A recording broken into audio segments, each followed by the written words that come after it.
Bonjour tout le monde. Alors, aujourd'hui, je n'ai pas encore choisi le sujet de la vidéo, mais on va faire ça ensemble. Ah oui, aujourd'hui, je vais vous parler de La Nuit des Temps de René Barjavel. Alors, ce livre est absolument incroyable.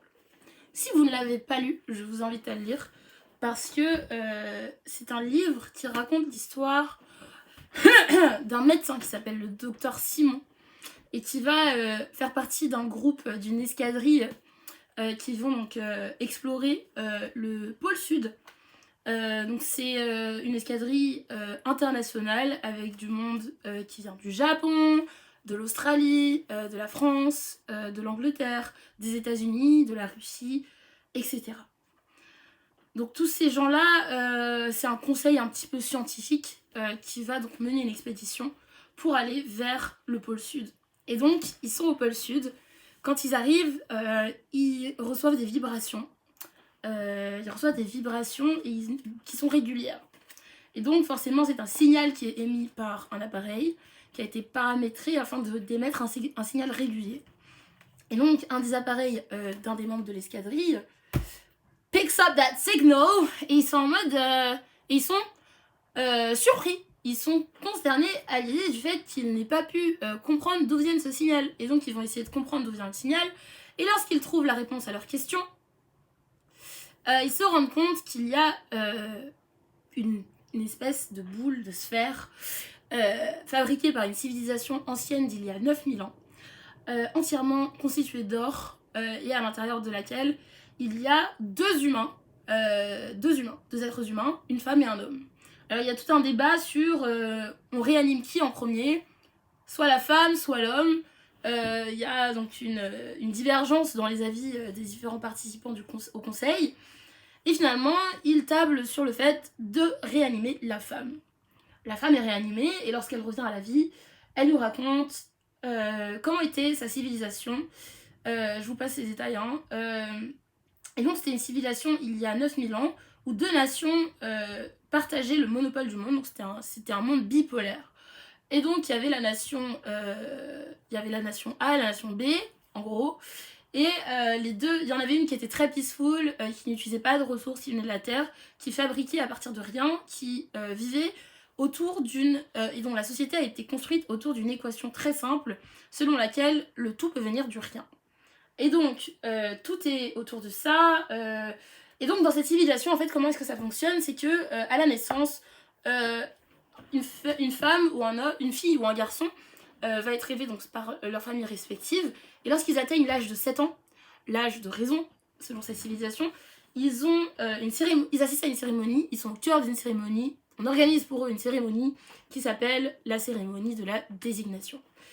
Lors de la cérémonie de la désignation, la petite fille ou le petit garçon reçoit une clé sous la forme d'une bague qui va le lier ou la lier à quelqu'un d'autre et qui va empêcher la fertilisation lors d'un rapport sexuel. Et donc cette clé permet aussi à la personne de payer parce qu'en fait chaque citoyen se voit attribuer un crédit du même montant en fonction des citoyens. Et j'aime bien leur vision du travail dans ce livre. En fait les citoyens ne sont pas obligés de travailler, ils ont un crédit et s'ils ne travaillent pas, ils ont un crédit en moins, et si tu travailles vraiment absolument pas, dans ce cas-là, ton crédit sera réduit au strict minimum qui empêche d'abuser du superflu. Donc voilà, chacun est rétribué en fonction de sa contribution à la société, et je trouve que c'est une belle manière de voir la société. Et donc, tout est autour d'un couple qui s'appelle... donc il y a Paikan, le garçon, et la fille qui s'appelle Eléa. Les deux se retrouvent à 7 ans, et c'est un peu basé sur le mythe des androgynes d'Aristophane, selon lequel, lorsque l'on naît, nous sommes un être qui va être coupé en deux, dispersé à travers la Terre, et notre but sera de retrouver notre âme sœur. Ces deux-là se sont donc trouvés, et on comprend qu'ils grandissent ensemble, etc. Vint le jour où la guerre éclata entre les deux grandes nations.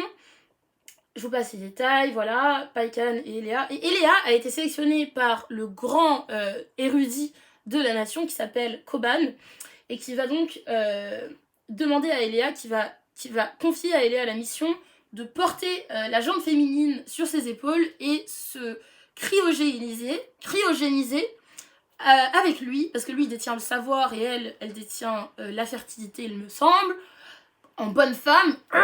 Et donc les deux seront cryogénisés l'un à côté de l'autre dans une sphère qui sera construite de manière à pouvoir les protéger en cas d'attaque de la nation adverse. Finalement, vous l'avez compris, les deux sont cryogénisés l'un à côté de l'autre, ils se réveillent 9000 ans plus tard, elle se réveille 9000 ans plus tard, lui est encore cryogénisé. Mais il y a un plot twist à la fin, je ne vais pas vous le raconter, vous l'avez donc deviné, il ne s'agit pas de Koban, mais il s'agit de Paikhan qui a pris la place de Koban et qui donc est à la place de Koban dans la machine de cryogénisation. Et il est congelé, faut dire les termes, il est congelé et quand Elia est réveillée, elle pense que c'est Koban qui était à côté d'elle pendant ces 9000 années d'attente, alors qu'en fait il s'avère qu'il s'agit de Paikhan. Finalement, Paikhan il clams, Elia on arrive à la réveiller, mais elle se rendra jamais compte qu'en fait il s'agit non pas de Koban mais de Paikhan. Il se loupe, voilà, asymptote, frère, asymptote. Ça finit, c'est une fin tragique qui m'a brisé le cœur. René Barjavel, si vous voyez cette vidéo, je vous maudis de tout mon être. Je suis vraiment très énervée. Cette fin inattendue m'a beaucoup frustrée. Je suis restée sur ma faim, c'est le cas de le dire. Et voilà.